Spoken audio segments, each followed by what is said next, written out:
Yun mga boss, after natin bumiyahe mga boss, bali nandito ako ngayon sa Valenzuela. Bigla na naman ako nag-crave dito sa Kuya Bob Pares na to, kaya sinadya akong puntahan. Ayan, tingnan nyo naman yung order ko mga boss, Anli Tabayan. Tingnan nyo naman, halagang 60 yan. At meron pang libreng sabaw. Siya nga pala mga boss, hindi pala kasama yung kanin dyan kasi kada biyahe ko nagbabaw ng kanin kahit papano. Bali kada biyahe ko mga boss, ulam na lang lagi kong binibili. Kaya laking bagay din mga boss pag lagi kang may bawang kanin.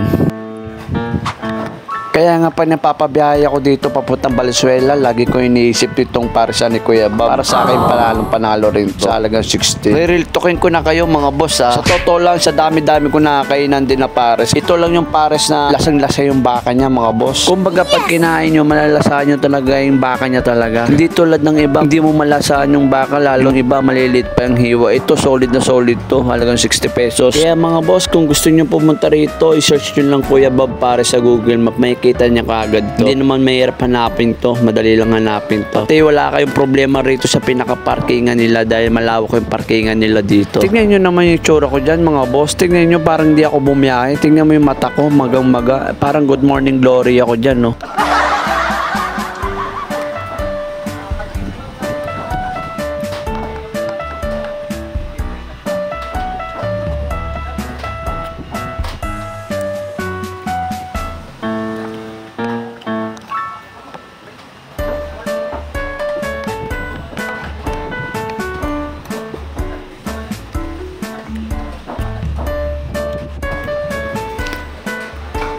Natatawa talaga ako sa itsura ko dito mga boss. Parang kakagising ko lang pero galing ako sa biyahe niyan. Ganyan na ba talaga? Panakota na.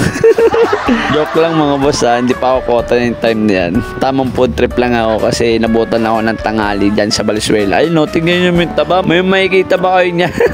Ang lita po. Ang laki. Pwede pa kayo pumila niya mga boss pag naubusan na ng taba niyan. Siyempre nasa inyo na yan kasi nakakasawa rin talaga pag puro taba pinakain nyo eh. Pero okay na sa akin yun. Solve na rin ako dyan. Kaya ano pa hinihintay nyo mga boss? Puntahan nyo na to. Isama nyo na yung asawa at anak nyo at pamilya nyo para matry nyo rin tong luto ni Kuya Bob Pares.